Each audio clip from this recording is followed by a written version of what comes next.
Good Evening, Bhante. Good evening, my friends. Welcome back. Good evening, Bhante. Out of our OPRC class.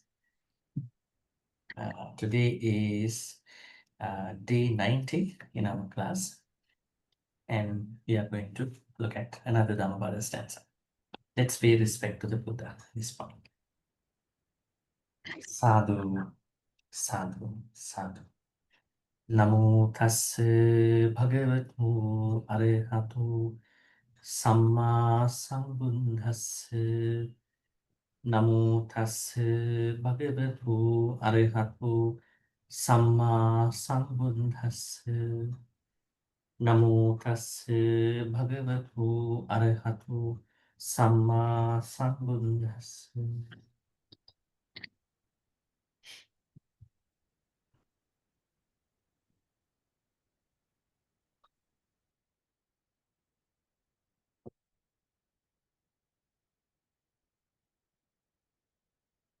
So today we are going to look at the opposite idea of the last week's stanza.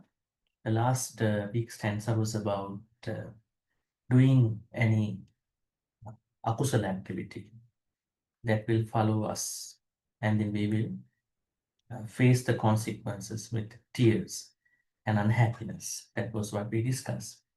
And today we are going to look at kusala activities, wholesome, skillful activities that will help us continue our Dhamma happiness, and we can look back those kusala activities with a happy, joyful perspective. And that is very necessary in our daily life and in our sansaric journey till we attain it. Right, so let's take a look at the stanza.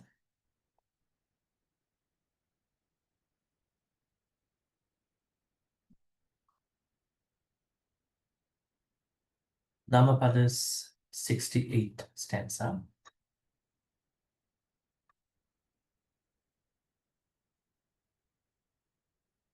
Tancha kammang katang sadhu yang katva nano tapati yassa patito sumano vipakang patiseva. Tancha kammang katang sadhu yang katva nano tapati yassa patito sumano vipakang patiseva. All right, so we will be asking from groups now. First of all, I'll be asking from group 1. Anybody would like to read? Yes, Pauline. Please go ahead. Sikiutu Bhante. Dihotu. Tancha kamang katang sadu yang katwa nanu tapati yasa patito sumano vipakang pati sevati. Okay, great. And group 2. Yes, May Oi, please. Thank you, Bhante. Tancha kamang katam sadhu yang katwa nanu tapati yasa patito sumano vipakam pati sevati. Okay, great. Thank you, Bhante. Group 3. Lisa, yes. Okay, thank you, Bhante. Yes. Tancha kamam katam sadhu yam katva nanu tapati yasa patito sumano yipakam pati sevati. Okay, great. Thank you, Bhante. And KB on, yes. Good evening, Bhante. Good evening. Pancha kamang katang sadhu yam katwa nanu tapati yasa patito sumano vipakang pati sewati. Okay, great. Thank you. And group 5. Yes, Melinda, please go ahead. Thank you, Bhante. Tancha kamang katam sadhu yam katwa nadu tapati yasa patito sumano vipakam pati sevati. Okay, great. Thank you, Bhante. And group 6, TC. Thank you. Tanca kapmang katang sadu. Yang katua natnu tapati. Yasa patito suman no. Pipakam pati sawati. Pati, Huh? the last line. Oh, Vipakam pati sewati. Sevati. Okay, great. Hmm. And group 7.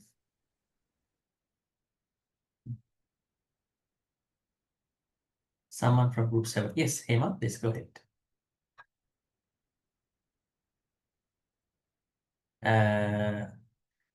We cannot hear you.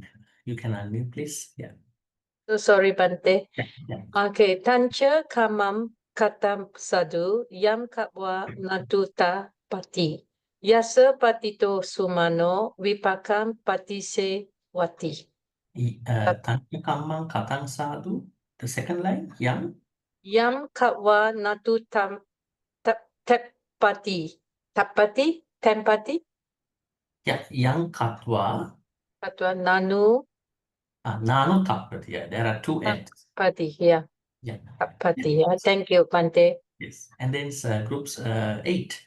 Doris, please. Thank you, Bhante. Yes. Tancha kamang katang sadu, yam katwa nanu tapati, yasa patito sumano, vipakam patise vati. Okay, great. Thank And you, then now we are going to give the opportunity to others. Yes. So anybody who would like to read, please raise your virtual hand. So we will start with Chupen.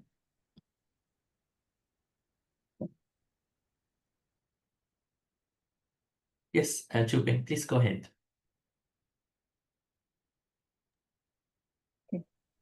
Panca kamang katang sadu, yang katua nanu tapati. Yasa patito sumano, vipakang pati sewati. Okay, great. Thank you, Bhante. Then Ori. Good evening, Bhante. Good evening. Tanca kamang katang sadu, yam katua nanu tapati. Yasa patito sumano, vipakang pati sewati. Okay, great. Thank you. And we have Kim. Yes. And Thank you, Bhante. yes. Panca kaman katang sadu, yang katwa nanu tapati, yasa patito sumano, vipakang pati sevati. Okay, great. Thank you. What you want, please. Thank you, Bhante. Yes. Tanca kamang katam sadu, yang katwa nanu tapati, yasa patito sumano, vipakam patisavati. Vipakam patisevati. Yeah. Vipakam patisavati. Sevati. Yeah. Thank you, Bhante. Yeah. Okay, great. And the CHR. Okay, thank you, Bhante. Yes. Tanca kaman katam sadu, yam katwa nanu tapati. Yasa patito sumano, vipakam pati sewati. Okay, great. And Thank you, Jenny. Bhante. Yes. Yes.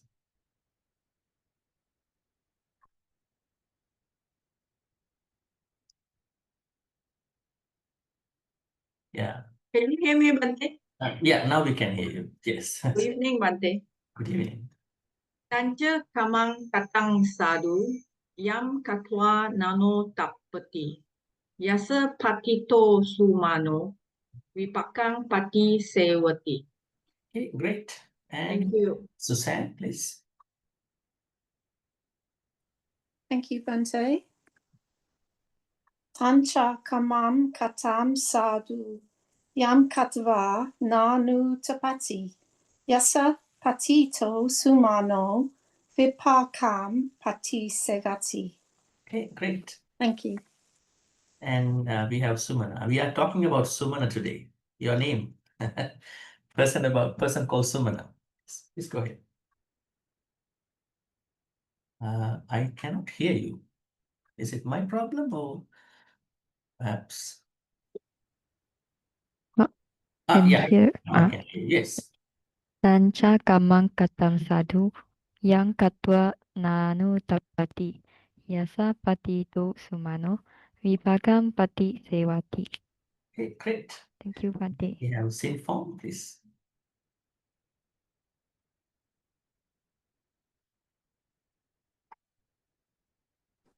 Thank you, Yes, Bhante.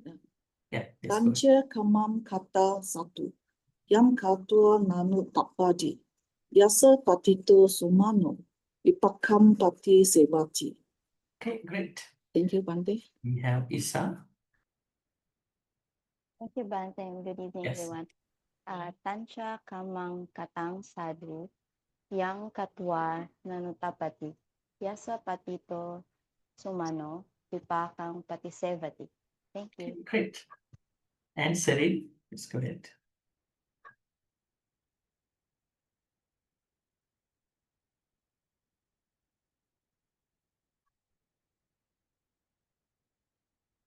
Sugihotu Bhante.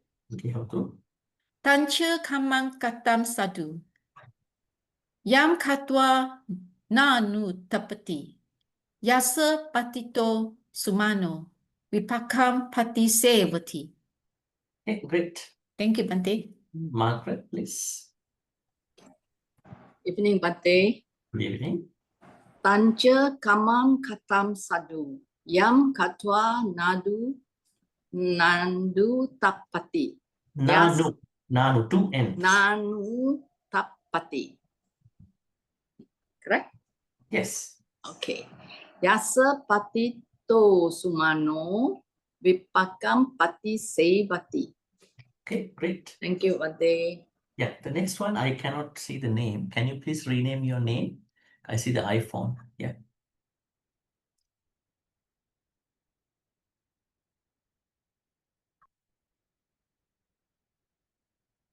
Yeah. If not, please identify yourself and then you can read as well. Please.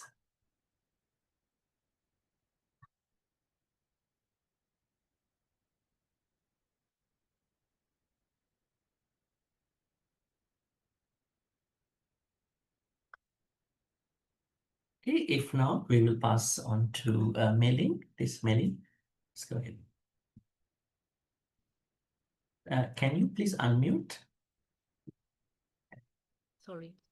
Tancha kamang katang sadhu yang katwa nanutapati yasa patito sumano vipakang pati sevati. Yeah, great. Thank you, Bhante. Yes. Do we have anybody else who would like to read?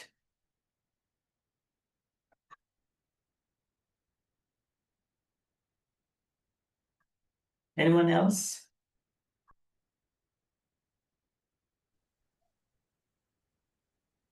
Okay. Oh, yeah, low billing, please. Bhante, sorry. Okay. Oh, sorry, I'm working. Tancha kamang katang sadhu. Yang katwa nanu tapati. Yasa patito sumano. Vipakang pati sevati. Okay, great. Thank you. Okay.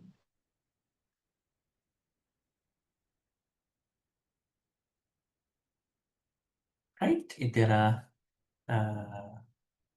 no others, we are going to start off looking at the literal and the contextual meaning and then go into the rest of things, which includes the story. Once again, it's about our action. I would say not action, activities. So when I say activities, they can be mental activities, they can be verbal activities, they can be physical activities. So they all come under karma if they were done with volition. Right? Tancha kammang katang sadhu. I think we are familiar with this this first line because I think almost 4 lines. We have discussed them before with regard to the akusala side. That action, tancha means that. Kammang, action. This has to be included with the implied sense. volitional action. Every time when we see karma in Buddhism, it has to be volitional action. Katang sadhu. Katang means done. Sadhu means verbs. We can put them together as well done. So that action is well done. I would say in a more humble way. It is a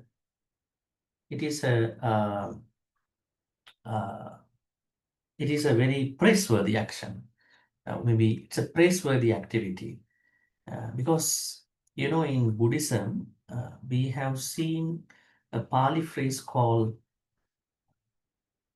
Vinyo Pare Pavadei in the Patisota. So never engage in any activity that is despised, that is criticized by the wise people. So who are the wise people?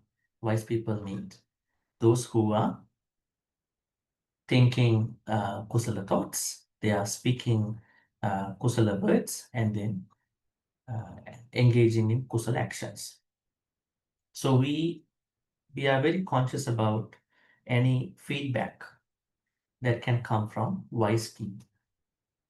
I hope you all have wise people in your own circles, temples, your Kalyanamitta circles, at least someone online. If you don't have any Kalyanamitta, at least I have the Buddha.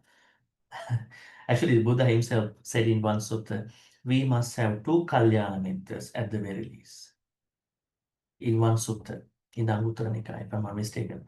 In that sutta, Buddha says we must have 2 Kalyanamittras at the very least.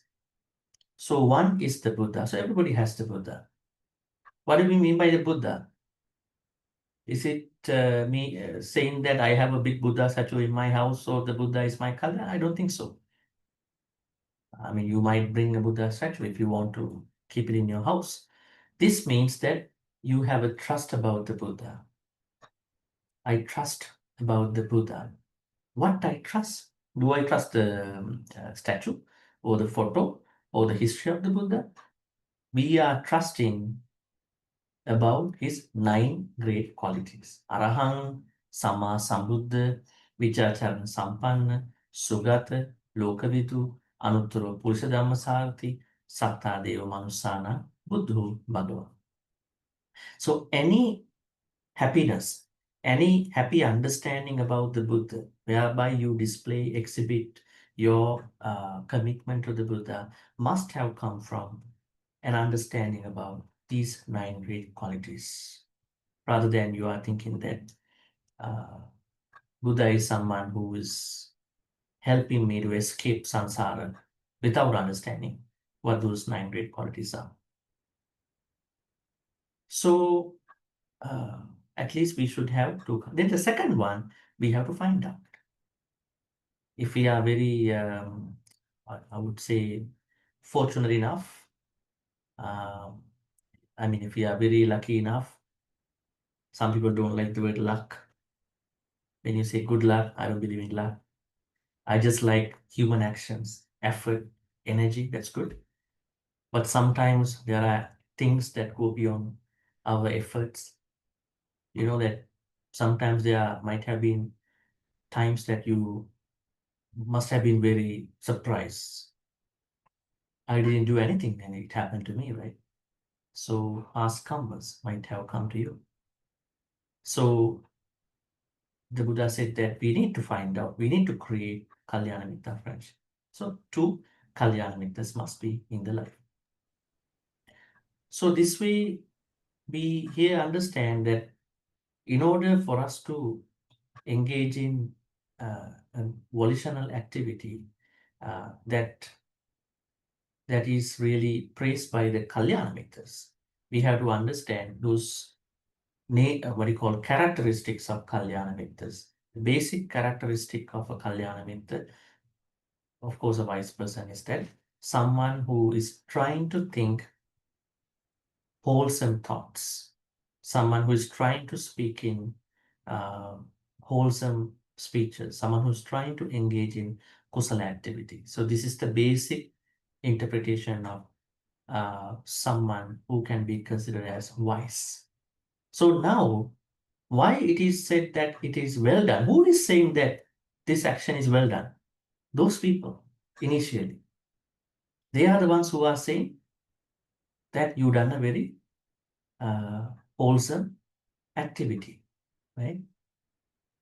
Tancha kamma katan sadhu. Now, we know that in many places in the life of the Buddha, when he heard certain activities of some other people, he had said sadhu, sadhu, sadhu. Why? He is saying, he is expressing his happiness towards those actions. So in the same way, we understand tancha kammang katang sadhu is such a very, I would say, skillfully well done, not just well done. People say well done. Sometimes when some people do bad things, also other people are well done, you've done the right thing. I could have done it, but you did it, you know.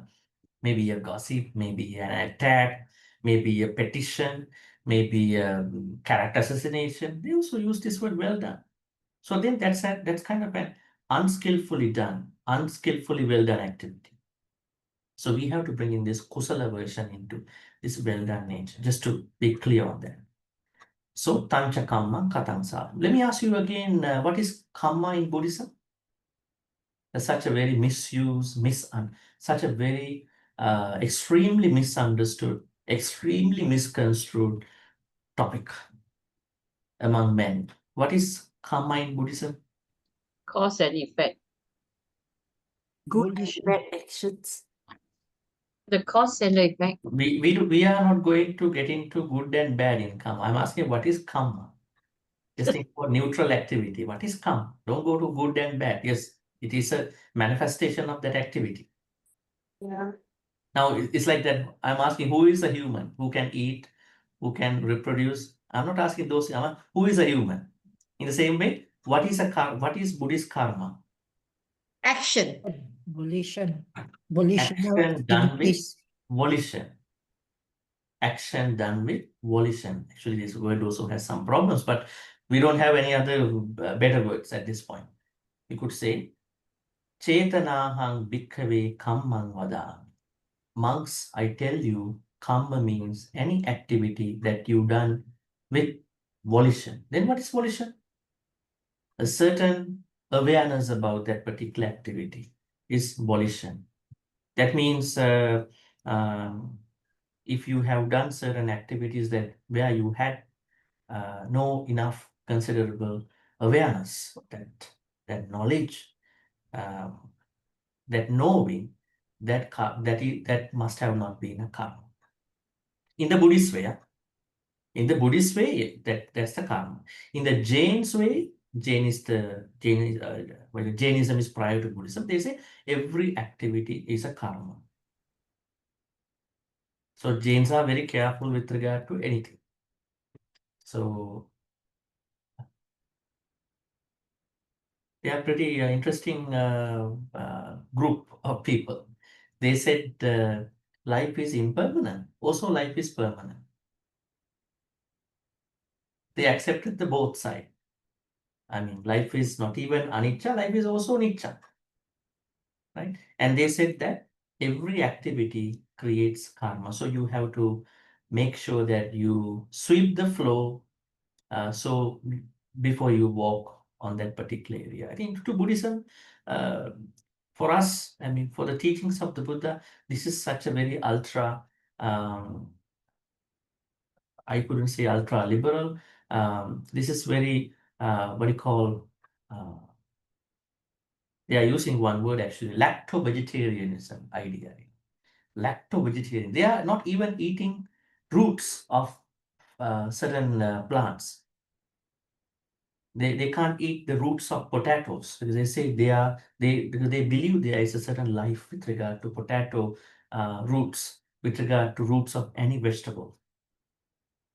So they said that you cannot walk, you must, before you walk, you can walk, you must sweep the floor, you must make sure that you are walking by not stepping on certain creatures.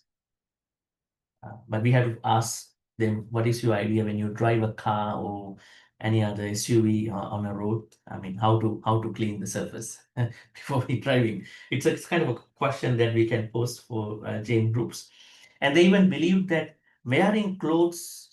One group of Jains, wearing clothes is also kind of attachment to this body and to clothes. So we better be naked, and then so we have no attachment to the clothes. And some of the Jains were naked. They were saying that we have no desire, attachment towards clothes. The Buddha said, no, I mean, you wear whatever you want, but the most important thing is your attitude towards your dress, your attitude towards your life, your attitude towards your body. That's why Buddha said, right way. So as a Buddhist, don't be a Jain. You don't be a Jain. How do we know you are a Jain?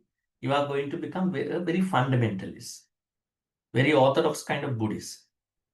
You can't be like that because Buddha is such a very liberal person. But that liberality, that freedom was rooted in kusala, akusala understanding. So Buddhist karma, once again, means the Buddha said karma would be the driving force of a lot of things, but not everything. That is number one. Number two, karma to Buddhism means every volitional activity. So if any activity that you may have done without, I mean, you can say to yourself, without a certain understanding, awareness, you cannot call it as a karma. Okay. And more importantly, Buddha said you can remove your karma. Make sure that you can even remove your good karma. Some people only think about removing the bad karma. What can I do to remove my bad karma? So the Buddha said, engage in more good karma. Engage in more kusala activities than sila bhavana. I would say alubadu samu activities. How can someone remove the good karma? Have you ever heard? There are people who are removing the good karma and then going back to the bad karma. Giving a dana activity, yeah? Offering dana to Sangha members, one very good example. And even with the start of the thought, inviting Sangha members, things have been good. But during the time or maybe after the dana activity, the person is going to think that, what can I get out of this dana activity? The moment you think like that, can I be a deva in my next life? By using this dana, can I be this and that? Then you are bringing another skillful form of greed. It's kind of, you see the good activity on the surface, but behind the surface, there are kusalas are being formed. You just engage in dana activity without those activities, without those plans. They will come to you complementarily. You don't have to wish separately. So the good karma was going to be, it's going to be changed because the person is going to now create lots of hopes, plans for that particular activity, right? That's why some people, they start with good karma, kusala activity, but halfway of the journey, they get messed up with certain akusala activities because of other people, because of their own thoughts. Some people do it well at the beginning. Some people do it also well during the time. But after dana activity, a lot of thoughts, unnecessary thoughts are coming. It could be normal, but they don't know how to handle those thoughts, akusala thoughts sometimes. So that's why it's very important to have a good understanding about the basic nature of karma. So then let me ask you, in Buddhism, we understand that not everything happens from karma. There are other causes and conditions too. Okay? But most of the things can happen due to karma. But there are lots of areas in our experiences which are not happening out of karmic consequences. That's number one. Number two, karma in Buddhism means volitional activity. Chetana is the karma. Right? Think about any AI activity cannot be considered as karma. But who is creating the AI karma? The one who created the AI, patiently waiting what is AI going to do. Right? That person will create the karma on behalf of the AI person. The AI doesn't have consciousness. right? So it's about the one who is feeding the AI, the technology and all that. And then the third one, which I just now said, is that you can change your karma. Yeah, very beautiful, very positive thoughts. So now here, there is a karma that is well done, I would say, praised by the Buddha, Aryans, and noble, wise people. That kind of well done karma is something where you don't, the anuttappati. Anuttappati na. In the previous stanza, the person was regretting about that particular activity. Having done that activity, the person was regretful. But here, the person is not regretful. That's pretty interesting. We had talked about this, what do you call, regret-free actions. What's the Pali word for this? The Pali word is kukucha, right? Kukucha. So, what is kukucha to us? Do we have a lot of kukuchas in our life? Is having a kukucha regret, remorse? The Pali word kukucha means regret, remorse. Actually, this is a basic hindrance that we are supposed to overcome in our meditation, in our daily life. Kukucha means regret. Is regret common to all of us? Yes. Why? Unenlightened people, they are supposed to, they will be going through regret, depending on their situations. And we believe that not everybody is making right choices all the time. Think about your life when you start your life from the beginning. Maybe you're starting from your studies, starting from your work, maybe relationships, some other things, right? There may have certain times that you may have made a different choice that you might not be happy now, right? So what Buddhism says with regard to the regret is that regret is a normal thing, but don't let it ruin yourself, ruin your present moment. That's the Buddhist thought. But being regretful about your akusala activity can also be a moment for you to bounce back to your kusala life. Think about today, if you were to engage in an akusala activity, if you say an unpleasant word to someone today, if it happened to you, then you are not happily looking at it. Why? I could have avoided that particular activity. Someone like me should have not said that. Because we understand that if we hurt someone, this is something that we are creating as a bad karma, right? So you are thinking next time when I'm talking, I have to be mindful. That's why those people, if you think that you want to practice mindfulness, don't think mindfulness is not in the temple. It's a daily activity. That what you are doing in the temple is you are doing a preparation, right? But the real mindfulness is working with your speech, with your thoughts, with your activities. Let's say you are doing meditation for 2, 3, 4, 5 days, 7 days, and you come back, you are talking bad things, you are hurting other people. What kind of mindfulness is that? Maybe you are taking a vacation, mindful vacation, I mean just for a 7 day. That has nothing to do with your progress. That's why the other day I told you, you have to measure your Dhamma practice. Remember? This is the reason. You have to measure it. Am I really growing, or am I got stagnated? Am I declining in my practice? That's why we have to do it time to time. We have to do that test. So we need to understand here is that regret has many aspects. One aspect here is that regret is not is common, that we all may go through that, but we don't have to dwell on the regret for long. We understand something not good happened, akusala happened, we have to bounce back. So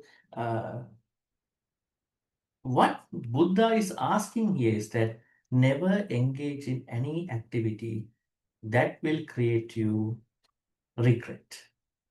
Right? So that means, how do I do it? I have to organize myself. Actually, a follower of the Buddha should be a very well-organized person. What kind of organization am I talking here? Organizing am I talking here?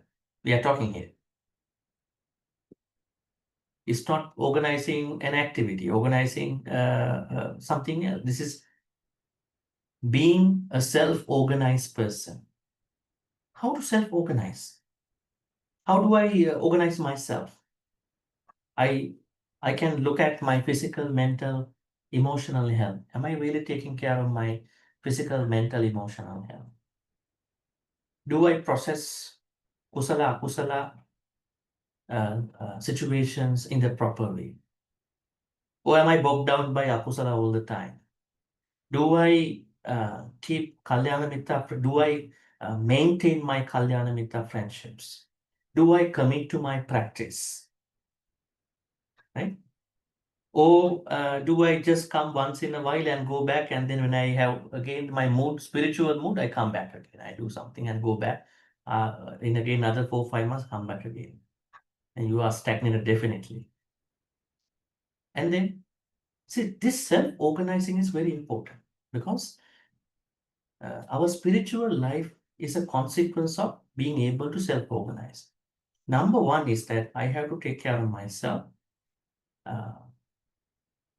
Taking care of oneself doesn't mean me becoming very selfish, because the Buddha said taking care of oneself and also have to practice Brahma Viharas to other people. Have to have a balance between them. And engaging in good karma, it's also a self-responsibility, right? It's a self thing. It's not just outside thing. You know what you have been doing. So that's why it's very important to give the right meaning to this regret. So regret can be a wake-up call for us to review a situation and then to make us better in our Dhammapada, but never ever dwell on the regret, remorse, that kukucha. Because what is underlining in the kukucha is dosa, hatred, because you are not happy with your previous version, right? So kukucha is not a good feeling at that point, good mental state at that point. What you call guilty. There are different types of guilty feelings that many people may have in their life. So try to minimize. How to minimize guilty feelings? To make the right decision, the wisest decision that I could make at that particular time. If I had not made the right decision, I would say wisest decision at that point, there are a lot of chances I would be guilty about that passing moment. So the story today, Sumana, the flower man, the Sumana story will tell us about how this can actually work out in our spiritual life. And then, Yassa Patito Sumano. The Buddha again described this particular action. That particular action which has no guilt or regret or remorse will help that particular person who was engaging in that activity, Patito and Sumano. Patito means joyful. It's a past participle of Pacheti. And Sumano means, what is Sumano? May I ask? What is Sumano? Happy. Is it happy or glad? Glad or happy? Be satisfied. Yeah, what is Sumano? How to separate out this Pali word? Yes, Sumana, do you know your Dhamma name? How do you share with us your Dhamma name, the meaning? Somebody must have given you by telling you the meaning, right? These Dhamma names, yeah. Mana. Sumano? Is good. Good mind. Good mind. Good mind. And you all have good minds. What makes you different from our good minds? Sumano. Sumano means One who have good mind. Yeah, mano means mind and su means Good. Good, well. Happy. Happy, good, well. a well-placed mind. That means the mind that is placed on the right on the right attitude, right? Otherwise, we all have sumana mind all the time. We don't have sumana mind all the time. So su here means that a mind that is placed properly on the object. How to place a mind properly on a certain object? Because we have rupa, saddha, gandha, rasa, pottabha, dhamma, right? What do you call sight, sounds, smell, touch, taste, thoughts that are coming, going, coming, going. It's like a misinformation factory all the time. That factory is always working 24 hours. And then how to give the right attitude? How do I place my mind on these passing, incoming, outgoing information without being messed up the way how they actually given to me? I have to bring the right attitude from my mind onto those objects. So how to bring that? How to bring that sumana mind with yoniso manasikara? This is the starting point in our practice. Wise attention. Because I give attention, we have attention. Even to the akusala people, they have attention. But that is unwise attention. Ayoniso manasikara. Let's say I'm hearing a sound, right? Sound can be evil sometimes, right? Isn't it? What sound is evil? Somebody's song? No. Not somebody's song is evil. Someone is telling you something, but you process wrongly, right? You process it wrongly, and you feel so angry about how come she talked like that? How come he talked like that to me? I've been so super nice to this person. And then someone's information, perhaps the person is very malicious, want to make me provocated, and then trying to make me snappy, grumpy, and then jump at that person, and then make a mess out of our relationships, right? So that person is trying to provocate. So the sound of that person, whatever he or she said, this happened, and you have no wise attention. You just process very fast. You process like very fast, like in a nanosecond, you process it. And you are going to react to that particular person that he or she is mentioning to you. At that point, sound can be evil to you and to the person that you are bringing that, directing at. So what was missing in that experience? What do you think? Now the situation is that there is a person who was driven by somebody's provocation, being unnoticed, definitely being negligent about what should I have done at that point, directly reacting to the situation and then trying to put blame on somebody, right? So what was missing in this experience? Is this a very new experience to all of us? Is this happening to time? This can be happening to anybody. You might know a lot of Dhamma, but they are not helpful at that point. Why? You are not doing the right thing at that point. You don't have the right J at that time, The right J is wise attention. You tell me anything, but I process with wise attention. I know how to process what you are talking to. Then I process with wise attention. Let's say someone really did a harmful thing to me, bad thing to me. I know how to process. I know how to be calm and then process that particular scenario. I'm happy. So Sumana is that kind of a person. It's not just a good mind. Everybody has good mind time to time.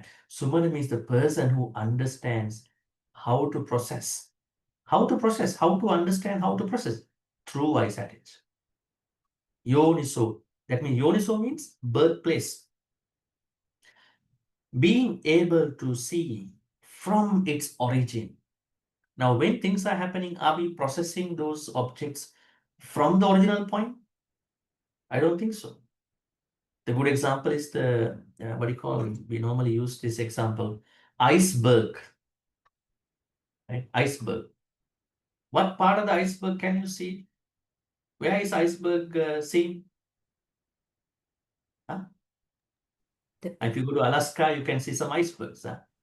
At the Perhaps glaciers in maybe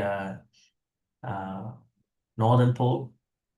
Then we only see the tip of the iceberg. But what if I think about, okay, this part itself, the only part that it has, but I largely ignore the rest of the iceberg. Maybe if I don't know about this iceberg experience, okay, this top part. In the same way, when things are happening, a sound, a sight, what do you call, a touch, a taste, a smell, a thought, if we are very speeding up our thought process sometimes. I mean, sometimes you may have to speed up, I understand. But that speeding up, that accelerating the process of that particular cognition process become void of yoniso manasikara, definitely you're gonna mess up in that experience. So that's why we need to understand that the sumana kind of mind is very necessary. Sumana means the person who knows how to place the mind in the proper way with regard to any situation, X, Y, Z situations. All right, so then we have to check back whether are we really sumanas, right? The sumanas are those people who can do that job. So it's not just, it's like swakato, swakato. What is swakato? Swakato bhagavata dhammo sandittiko akaliko. What is that? The qualities of the Dhamma. How many qualities are there with regard to Dhamma? I'm not asking numbers, but it's good to ask. 6. Because you are counting this. 6. Six great qualities. So it says swakato. Swakato means su akato, right? This is how it can be what do you call? Decombined. Su akato means swakat. I'm sending you. Swakat.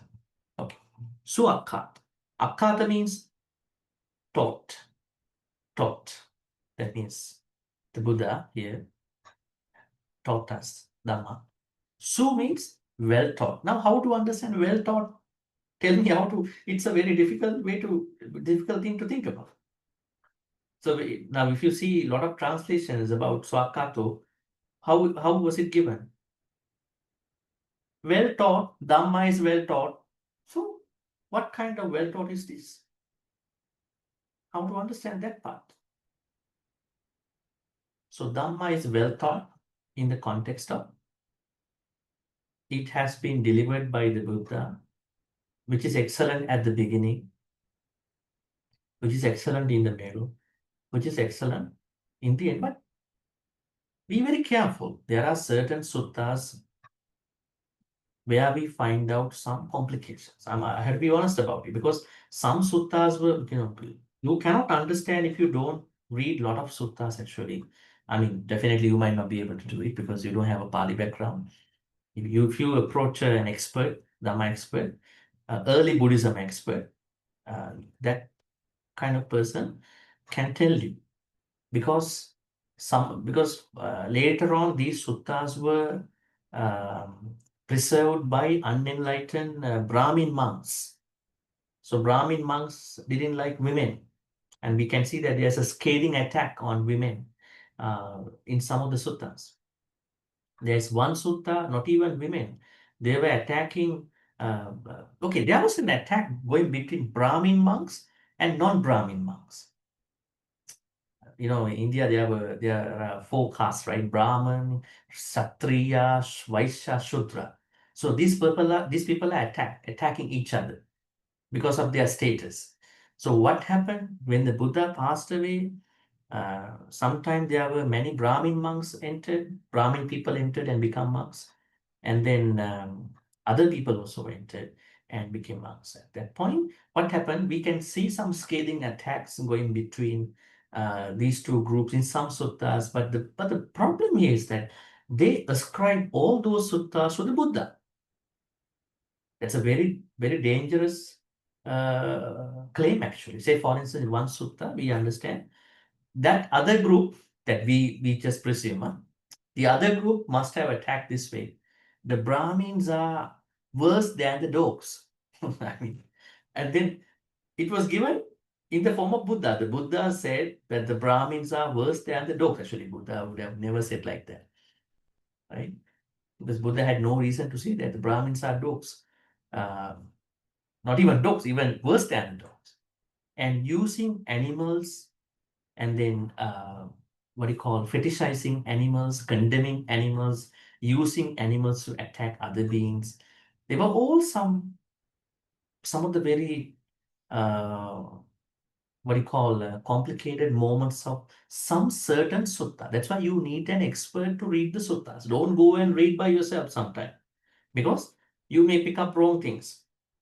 I'm not saying all the suttas, some few suttas, because they have been preserved by different monks later on, after Buddha passed away.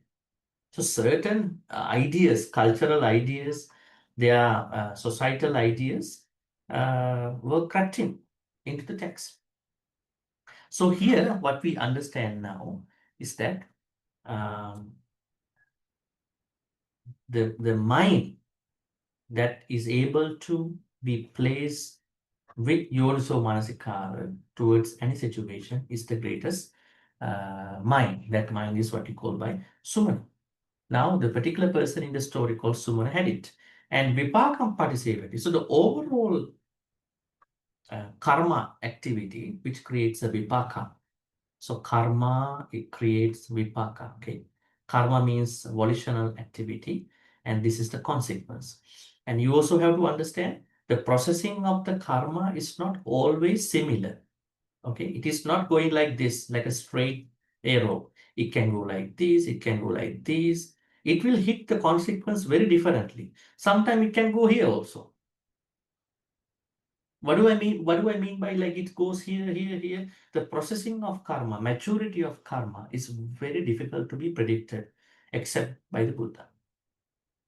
Because we don't know what kind of subsequent thoughts that are being processed by that particular person.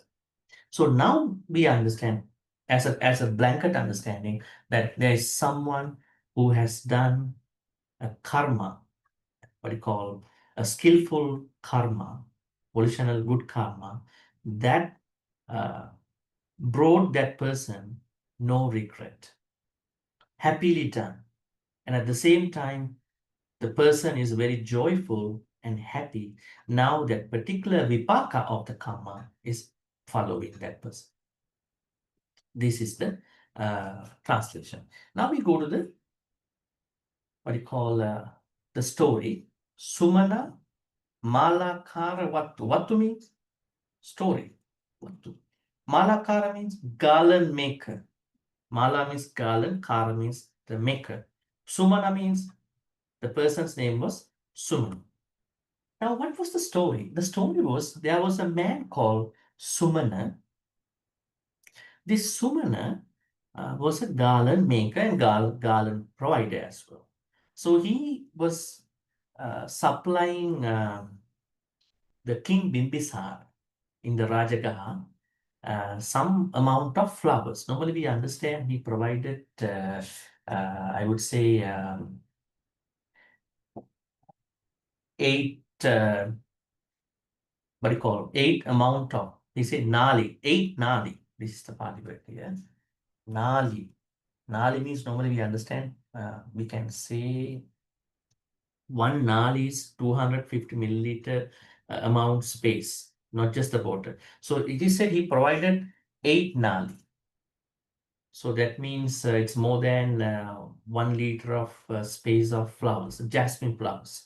So every day he used to bring 8 Nali. That means 1 Nali is equal to 250 milliliter. He must have supplied 8 Nali of size of flowers to the king. So what he did was he plucked the flowers. Sometimes he brought flowers without making a garland. Sometimes he used to bring flowers as garlands. So he used to do it. So for one nali, he got one kahapana. Kahapana was what you call the golden coin. That was the currency at that time. There were no other currencies. So he got 8 kahapanas, one nali, one. So you know who is Bimbisara, right? Who is Bimbisara? Can you tell me one very good claim about King Bimbisara? King Bimbisara, Bimbisara. Bimbisara. Is this first time you hear? He's a Sotapan Yeah, king. he's the Sotapan. Huh? There were many Sotapans put this time, so I don't think it's a very big claim to make him special. But there's something that makes him special. He donated the is it Jeta? Bamboo Grove. First temple, he is the one who donated the first temple to the Shakyamuni Buddha. So that's a very important claim. Right? How did he, actually it's a very interesting thing happened to him. How did he donate that? So he gave some food to him, and then he gave some food to the Buddha and some other monks at that time. There were not many monks at that time. This was early time. And then the same night, he got to see a dream. In the dream, he got to see certain words. And then next day, he went to the Buddha and told him, I gave a dana to you and your monks. But that same night, I saw some spirits in my dream. And then they were trying to tell me something. I couldn't get what they were talking to me. And then asked the Buddha, why is this? Because I haven't seen any dream like this before giving the dana. But when I donated the temple, these things come up. Then what the Buddha said, these were your friends, long time, thousand lives ago. They were looking for you. They saw you are doing a good karma, but you did not remember them. Now they are troubling you. Very interesting, huh? That means in our life, maybe until we do a good karma, those people are not troubling. So once you do a good karma, they are troubling.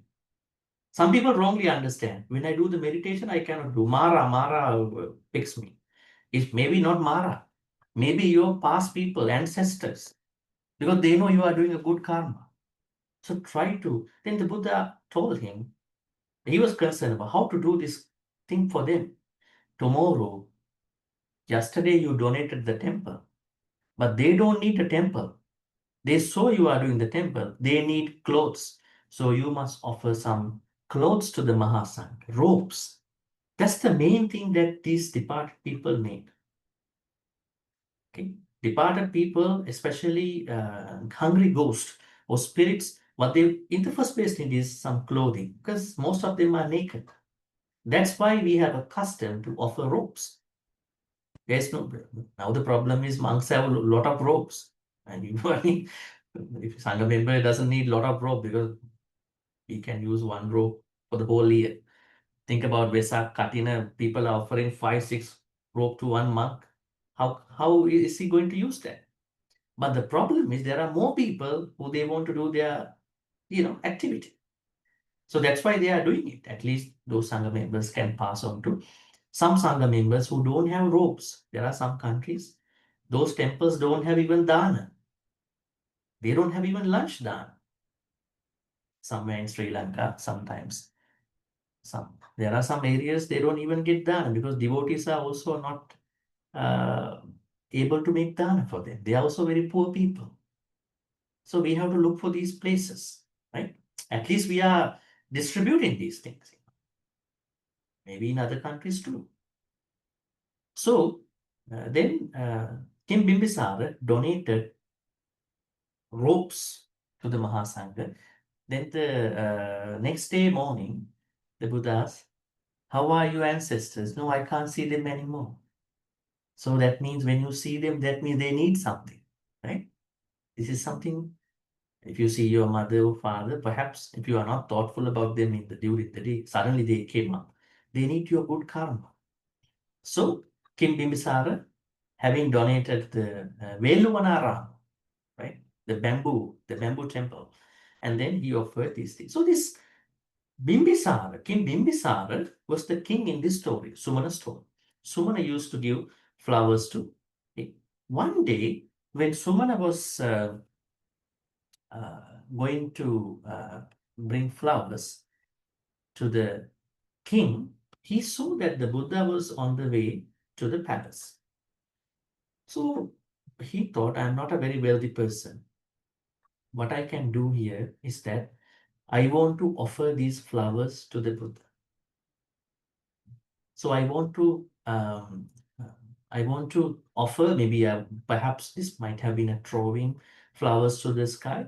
So once he done that, the flowers became a certain canopy over the Buddha. It seems like this, we just assume it could have been like this kind of a canopy over the Buddha.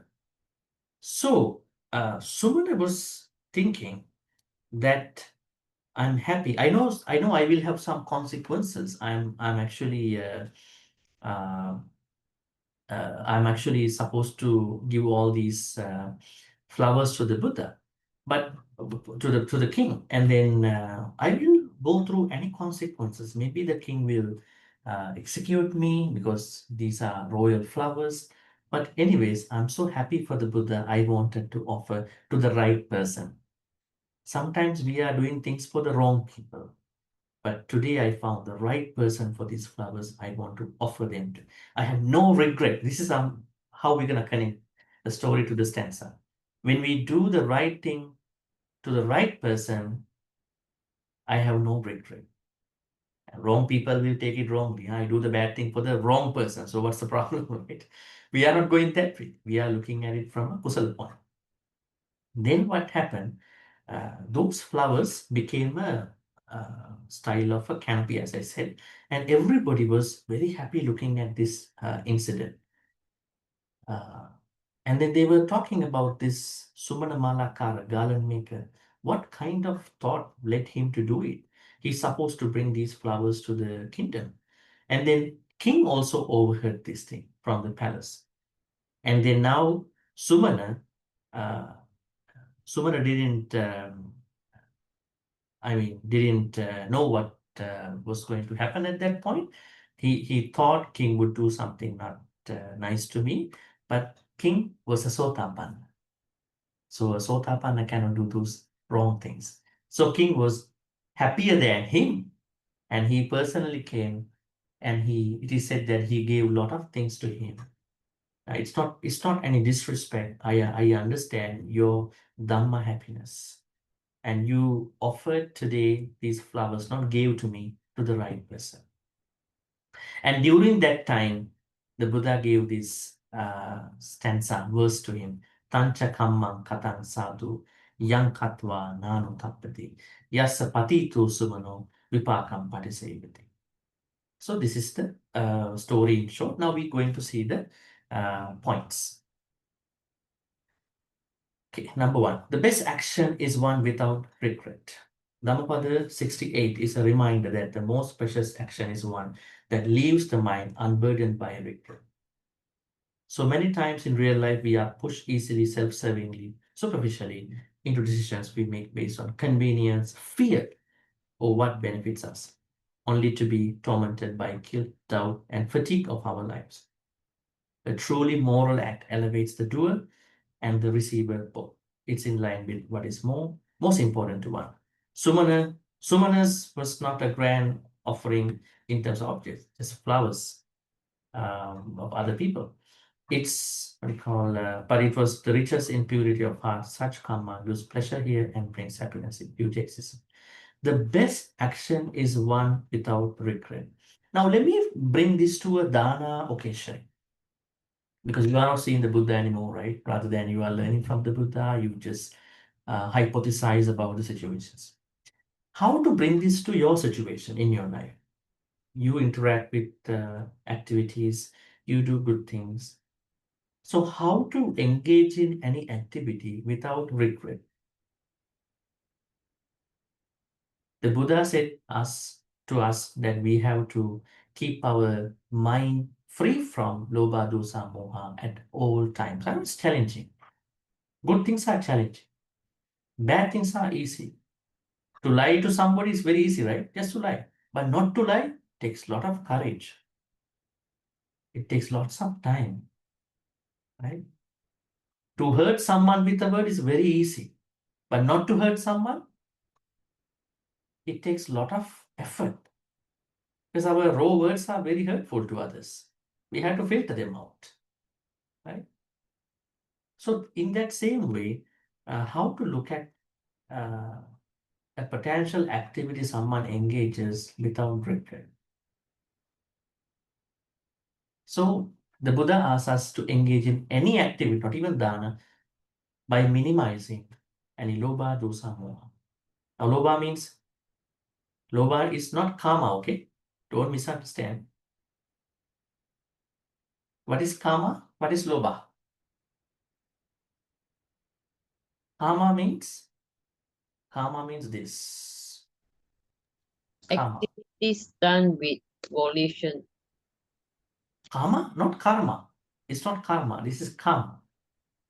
Lust. Sensual desire. Lust. Karma is sensual desires. So, how do you interpret your sensual desire? Sense restraint, Bhante.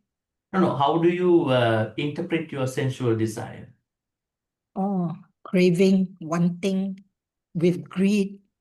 This is what I want to separate out today. Okay.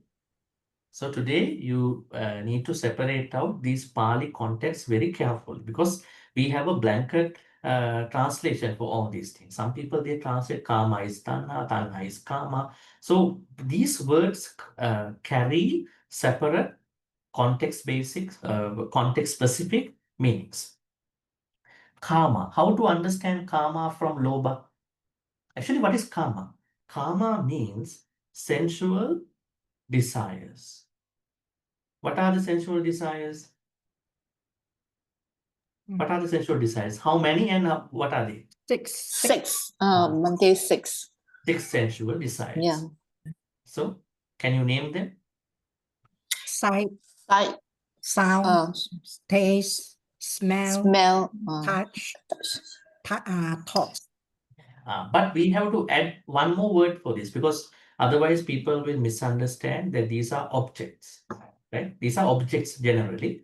But when it is supposed to be taken as karma, we say rupa karma, saddha karma, gandha karma, rasa karma, pottabha karma, dhamma karma. That means sensuality with regard to sights. Right? This is how we're going to explain. Number one, sensuality with regard to sight. Can you live without that? No. It's difficult. And you don't have to, because I'm trying to tell you something after. You don't have to.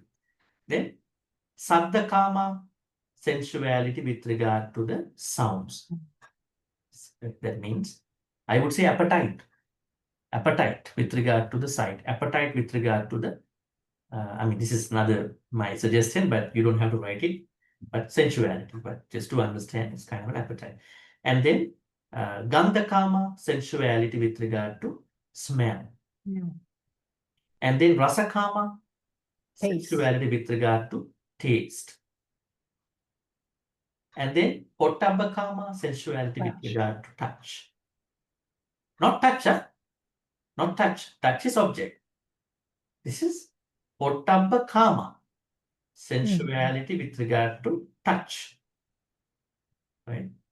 And then dhamma karma. Dhamma karma means sensuality with regard to thoughts. Now, can you think about a moment about rasa karma, sensuality with regard to taste? Can you live without any desire for the food? No. Is it easy? then I understand you are not going to live anymore, because doctors say you have to have an appetite to eat something, right? If you lose appetite, you're going to die. Right? Doctors are saying there's something wrong with this person. That's why he or she cannot eat anything. So that means any appetite with regard to the taste, any appetite with regard to the sound, sight, smell, touch, thoughts is extremely necessary. Don't go that far. So then what is the problem here? The problem is if you bring lobha to any of these sensuality, that is the problem. Kama is not the problem. But the problem, another very literal problem is that some suttas, Akikandogama Sutta, Chola Dukkha Kanda Sutta, Maha Dukkha Kanda Sutta, Alagadugama Sutta, these suttas are giving monks, Sangha members, Sangha members, Sangha members an idea that you as Sangha members be very mindful about your karma. But make sure it's not for the lay people. It's not for the lay people. But normally what we understand for the lay people, karma, a reasonable, healthy karma is mandatory for them to live. But then they are going to go through the problem when the karma is infested with the lobha. Can you tell me a place where Buddha said this to us? When the lobha comes to your karma, then you are in trouble as a layperson. Tell me a place where you learn this.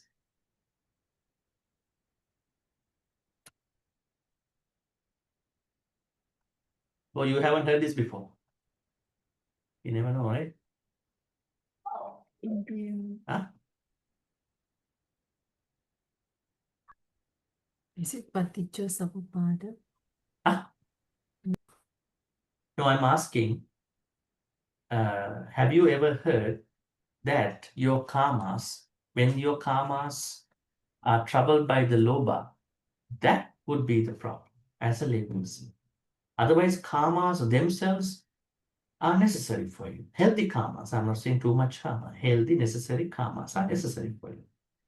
For the monks and Sangha members, that's a different story. That's why suttas are saying for them, you have to be watchful about your karmas because you have embarked on a spiritual journey. Lay people, they are with their lay life. I am separating this out because it has to be properly reflected. Now I'm telling you, as for the lay people, how are they supposed to manage their karmas without them becoming a lobha? There is a sutta, a place in a sutta that you know this sutta. Paticca Samuppada. Sutta? Is it Dhammacakka? Dhammacakka. Don't go to those. Don't go to those very high-end suttas. This sutta is being chanted by you every day. Bhante, is it the Metta Sutta? Metta Sutta. Kamesu Sutta clearly Vinaya tells Gita. you. Let me show you that. Then you will understand this particular thing. This is the Metta Sutta, right? That is a Metta. And then we go to the last stanza here.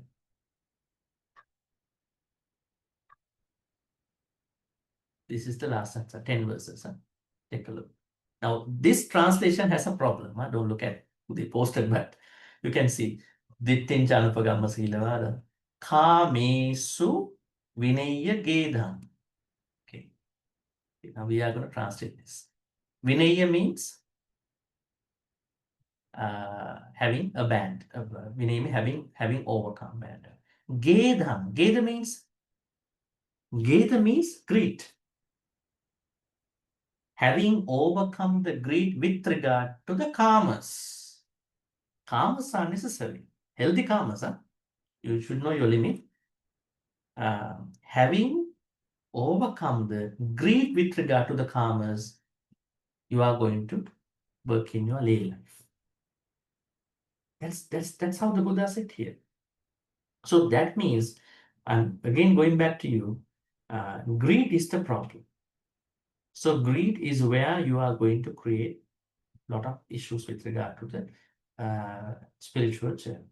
So going back to our note here, we understand that if you can do any action without any regret, that means alubha dosa moha activity, without any second guessing, that would be the best, just like this particular person. Number 2, inner joy comes from noble choices. We don't have time to read all that, so I will be covering the most important part. Inner joy comes from noble choices. What are the noble choices? How to understand a noble choice? So we personally have to understand the situation and then do the right thing that is necessary. Right? We may not need to do like Sumana, because sometimes in today's world this can be, because the kings and prime ministers are no sotapan, so things can happen to us, right? Today's kings. But we understand Sumana's case.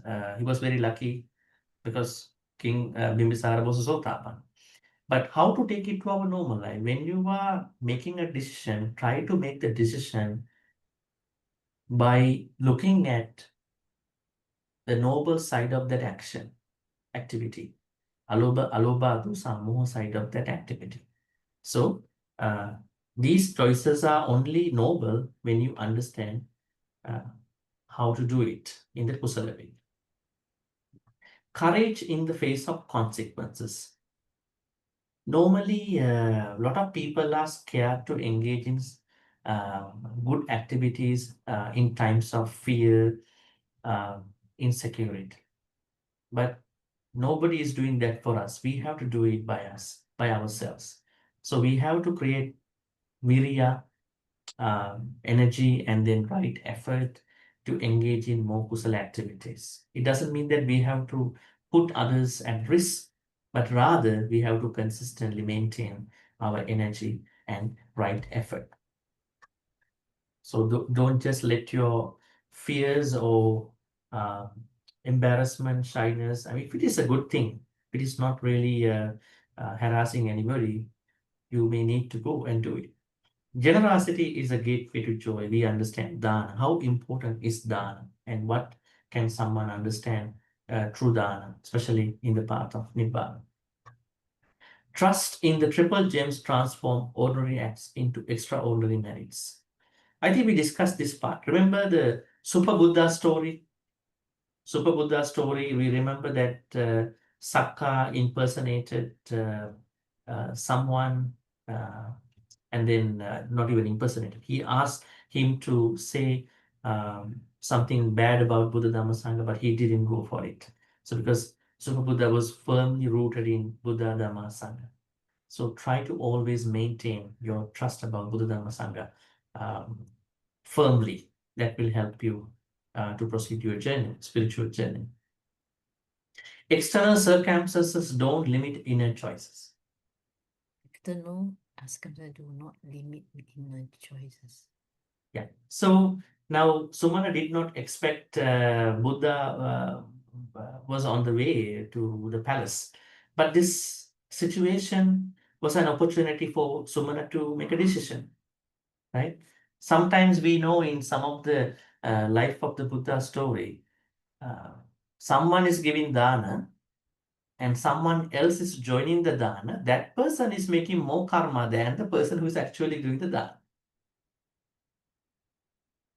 Now, don't stop giving dana from today and try to join other people dana. This is not what I'm trying to say. It's about how to set up the mind. Remember the story here. What was that story? Indaka Devaputta, Dhammapada story later on. What happened was that there was someone who is giving dana every day for everybody. So always people get lost in finding this house. So they come to a house and asking, we're looking for that dana house, where to go. So there was this man happily showing that is the house the person is giving dana. Finally, what happened? The person who was actually giving dana was doing simply to create some reputation, some good things, some good credits. But this person was happily, without any string attached to that activity, happily showing, please go to that place and partake in your dana. And when they were both they both passed away. They both reborn in the same heaven.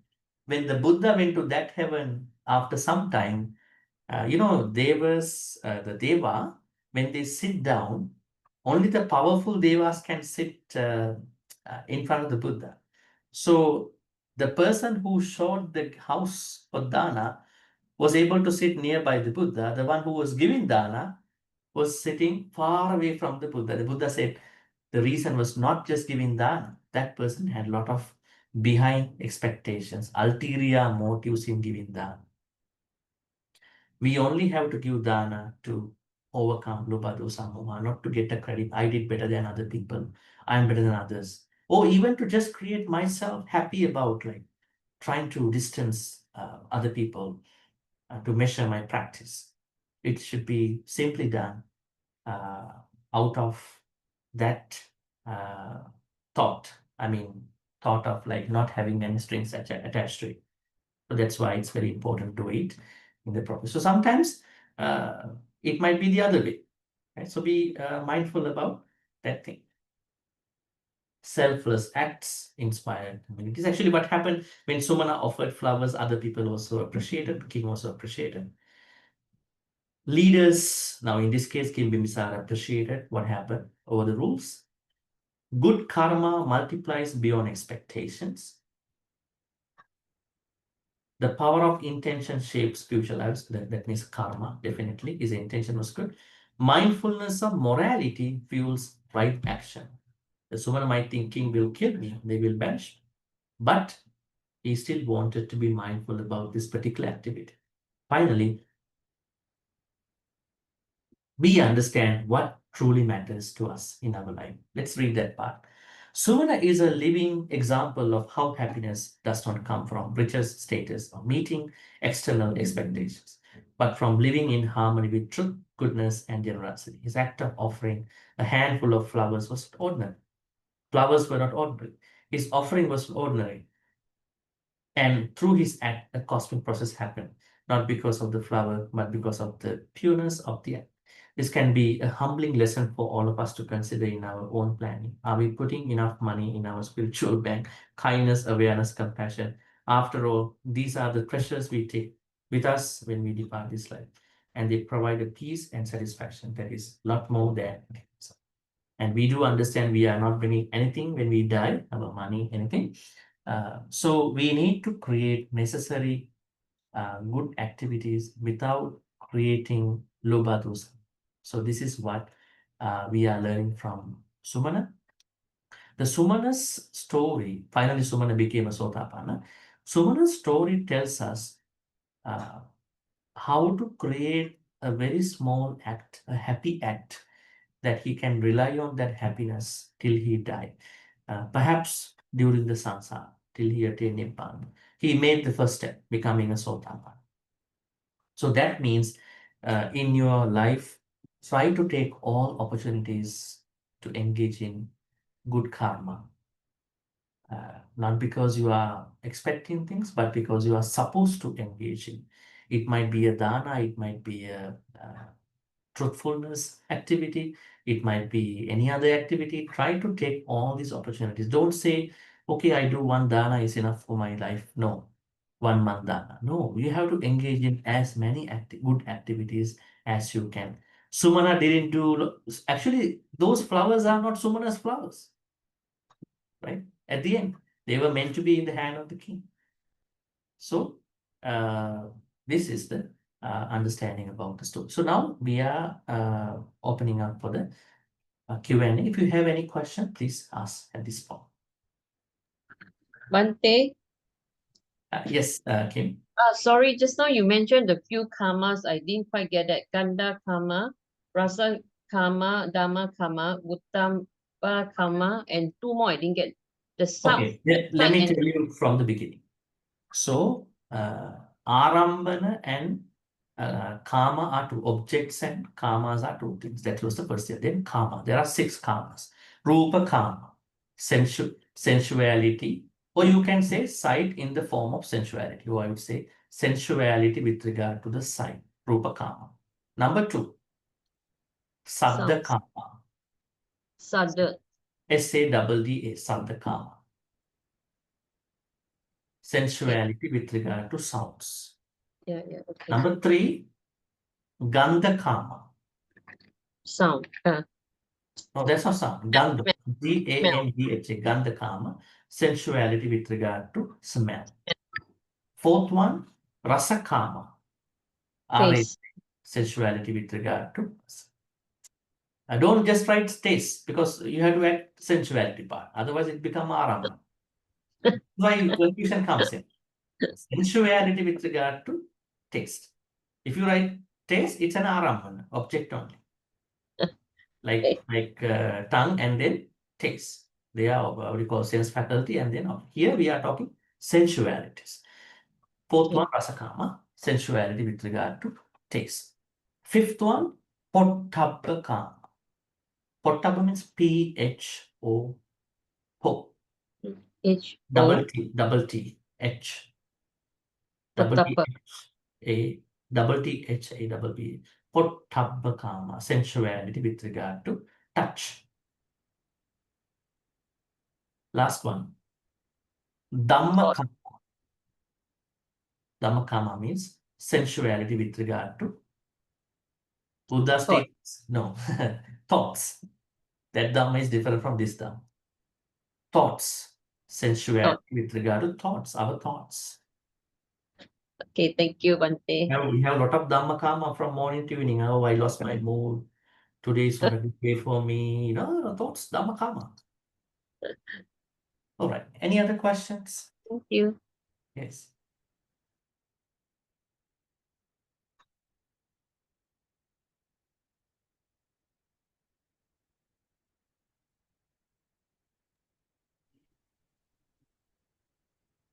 Okay, we're getting questions from here. Bhante, could we also refer to Dhammapada Sutta, not bringing Loba into our karma? Yeah, Dhammapada Sutta talks about mindful eating, right? Yeah, mindful eating. Yes, so that means managing our rasakama. The Buddha said in the sutta, if I'm not mistaken, that when you eat, you have to be mindful. What is to be mindful while eating? Moderation. Keep a Eat in small moderation. text with you. I eat with mindfulness. I drink with mindfulness. Then after I put in this bag, I eat the way I want. It's not mindfulness. That means actually mindfulness with regard to is you might be handed a certain reflection while you eat in retreat. But normally mindful eating means you know how much you eat. The Buddha is very much concerned about how much food you are eating, how much drink you are drinking. How do we call it? Mattanyuta. He's not telling you don't eat this food, eat that food. He's not saying that. Because people eat not from religions, people eat from their own cultures. So Buddha is saying eat in moderation means quantity. Quantity has to be monitored, moderated. Right? This was what we understand through Dhammapada. And then Pauline asking, Bhante, there seems to be separate standards for Sangha and lay people. Yes, this is what I've been telling you for a long, long time. I was always trying to separate out lay people, Buddhism. I mean, I'm not saying enlightenment is 2, enlightenment is 1, but the teachings that were given for the lay people is a separate kind of teachings, and for the monks, separate kind of teachings. If we want to be enlightened, eventually we must also meet the same standard as the Sangha. Well, I mean, enlightenment to a lay person comes in different form. Let's say someone is serious about becoming an enlightened person, then you're going to become a monk or nun is one option. But enlightenment is not happening in the same way for a lay person like how the Sangha members are involving in their daily activities. Now think about the Visakha. One example is Visakha. Visakha was a Sotapanna lady. King Bimbisara was a Sotapanna, right? But he's a king. Right? He was with many comforts. So he's already enlightenment. So when you say enlightenment, are you referring to Sotapatti or Nibbana? So it depends on that thing. Normally, yes, Pauline, you want to explain that? I guess Bhante, Nibbana, eventually, I guess to attain Nibbana, we need to like Nibbana, okay, renounce, layperson cannot stay after becoming becoming an arahant, must become a monk or not. If that happens, very, very rare for a layperson to have it. Even we see the examples. But normally, Sotapatti, Sakadagami status, they were normal to lay people.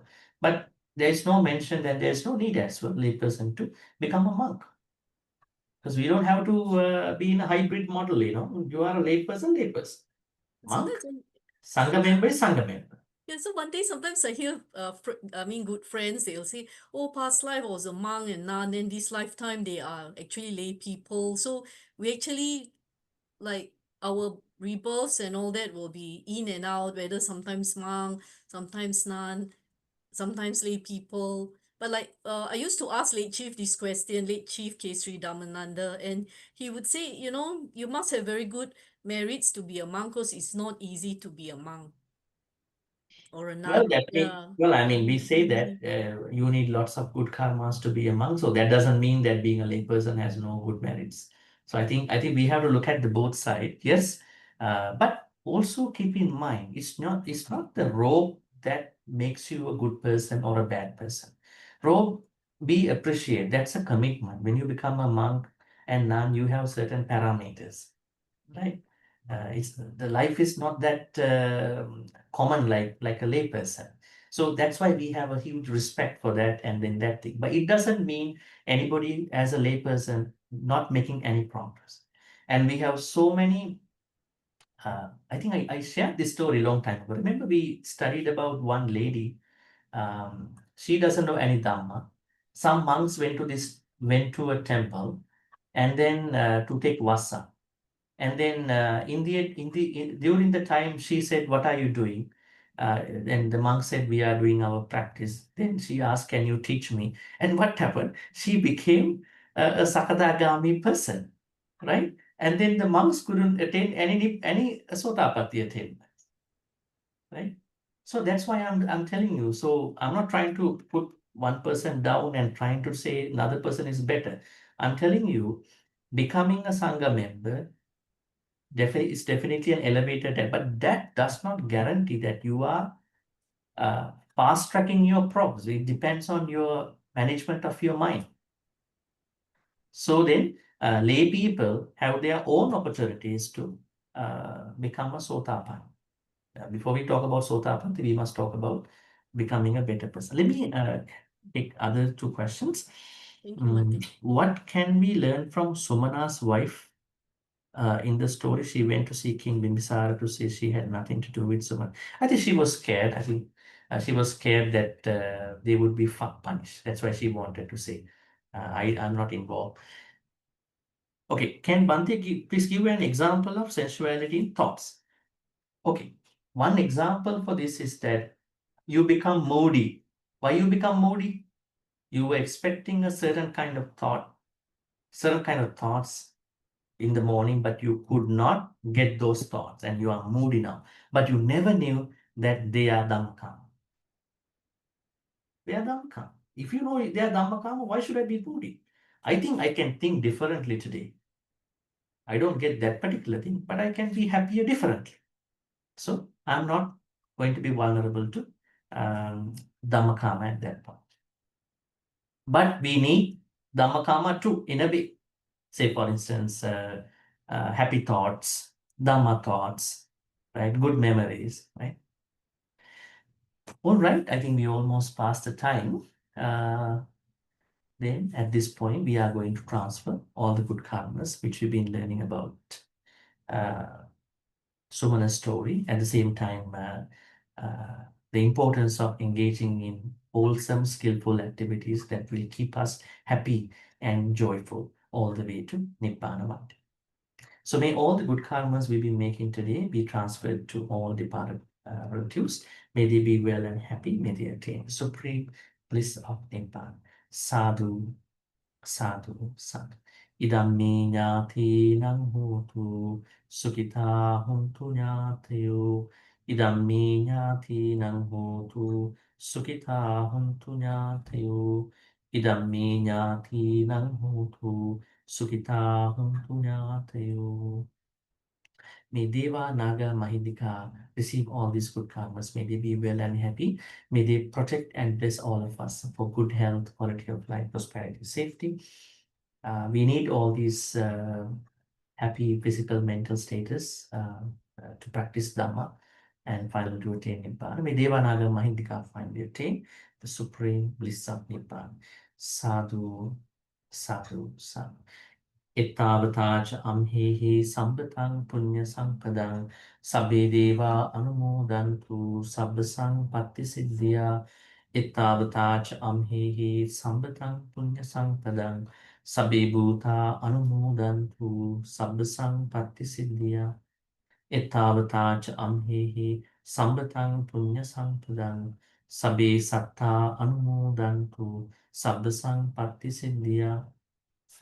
Akasattha Chibummattha Devanaga Mahindika Punyantang Anumoditva Chirang Rakhang Tusasanang. Akasattha Chibummattha Devanaga Mahindika Punyantang Anumoditva Chirang Rakhang Tudesanang. Akasattha Chibummattha Devanaga Mahindika Punyantang Anumoditva Chirang Rakhang Tumang Param Chirang Rakhang Tukam Sadati. We are moving on to our Dhamma wish. Our Dhamma wish is to continue being surrounded with Kalyana Mittas. It's like all of us. We gather every Thursday to learn from all these precious teachings, and we continue learning and also, more importantly, practicing, transforming, internalizing. So may we be able to become Kalyana Mittas to as many people, sentient beings, as we meet in this sansaric life till we attain Nibbana. Imina punya kammena mami bala samagamu satang samagamu hotu yava nibbana patya. Finally, looking at all the good karmas we've been making, may we be also able to attain the supreme bliss of Nibbana. Sadhu, sadhu, sadhu. Abhivadana siddhis niccang vaddha pachaino chattaru dhamma vaddhanti ayuvannu sukhang balam. Ayurarogya sampatti sagra sampatti mevacha ato nibbana sampatti iminati samichatu. Sadhu, sadhu, sadhu. With those blessings, wishing you a pleasant night till we see again. Thank you, Bhante. Thank you, Bhante. Bhante. Good night, everyone. Good night, Bhante. Good night, everybody. Thank you, Bhante. Good night, Bhante. Bhante. Good night. Sadhu, Thank sadhu. you. Good night and take you, care. Bhante. Sadhu, Bhante. Thank you, Bhante. Bye-bye. Brother and sister, see ya. Bye-bye. Bye-bye. Thank you, Bhante. Thanks. Bhante. Bye, Bhante. Thank you. Yes, bye.